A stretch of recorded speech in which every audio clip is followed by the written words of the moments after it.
It's official now. It seems like Mikey Garcia announces retirement from boxing at just 34 years of age.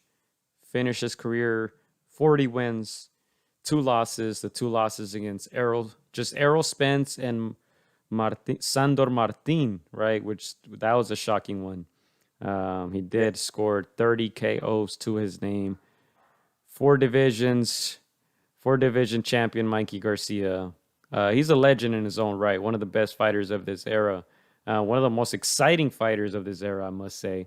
You know, if you got to watch those fights against Juanma Lopez or Rocky Martinez, Bam was up there. You know, he had that hiatus when he was dealing with the legal issues with Top Rank and Bob Arum. Didn't fight for a couple years, then came back strong. Started collecting belts. He won belts at 126, 130, 135, and 140. His best run was probably not even that long ago, I would say. He fought, well, let's start with Slatikanen. He fought him in 2017. Yeah. He fought Broner in 2017. Lipinets 2018, Easter in 2018, and we went to that one at the Staples Center. Spence in 2019, and then Vargas in 2020. So that's not a bad end to his career at all. Of course, that Sandor Martin in October 2021 was the bad loss, right? Where Mikey just didn't look good. He didn't look very motivated, you know. And when someone's not motivated, then it's better to hang him up, man. You never want to see anyone hurt. And he had a great career, Hall of Fame career. I'm just glad I got to see him, and we got to see him from early on in his days, man. You know, obviously Robert was a professional. They Vargas trained with Robert, and you know, of course, Mikey was supposed to be that next guy, and I think he made it happen, man. Four divisions. It's interesting enough. I didn't know this, Chris. He made his pro debut in July of 2006, and that was actually at the Quiet Cannon in Montebello with Ed Holmes, All Star Boxing. Of course, if you guys know some of our background, we actually started commentating with All Star Boxing, Ed Holmes. So, and we've commentated many fights in that venue, but I wasn't aware that he made his pro debut, you know, in that venue. But Mikey Garcia, a legend, man, a legend. You cannot deny that. You can criticize, you know, that he went up so high in weight and didn't look impressive at the end of his career, but Mikey Garcia, he's a legend, and I know he has his own promotional company, and I'm sure he'll still be around in boxing. But you know, congratulations on a very successful career is what I can definitely say about Mikey Garcia. Yeah, you're trying to say that all the greats start at the Quiet Cannon. Yep, yeah, just like us. I'm just kidding. I gotta ask you, like you said, nobody wants to see a fighter, you know, end their career losing bad, not being, you know, even close to what they were when they were at their highest. You never want to see a fighter in poor health. It seems like Mikey is leaving the sport on his own terms, in a sense.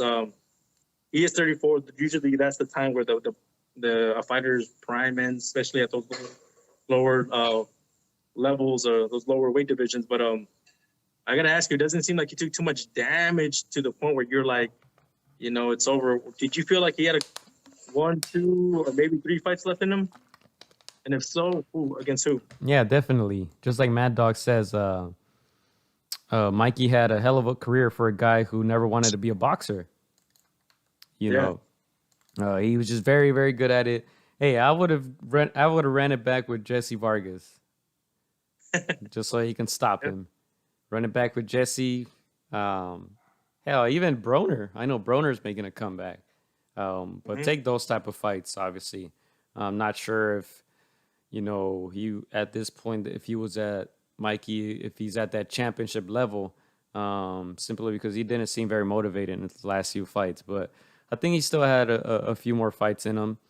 But I'd rather see them retire a little early than a little late. So I'm not mad at this decision at all. Yeah, there you go. But you never know, Jesus. You never know. Never know, for real. Yeah, back to that Mad Dog comment. Yes, that was something I was gonna bring up. Mikey had always been on record saying, like that, he wanted to be a cop, go to the academy. Obviously, you see his IG. He's a gun fanatic. He was never, that he was just he was just a good boxer. And Robert has gone on record saying like that, Mikey never wanted to box. He just, he just hung around the gym and he was good, and he pushed him. So I it's incredible how Mikey went through all those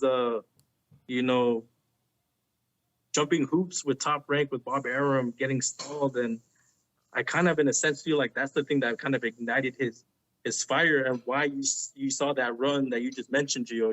All those names, those were very respectable names. It's when somebody takes something that you're good at away, tells you you can't do it.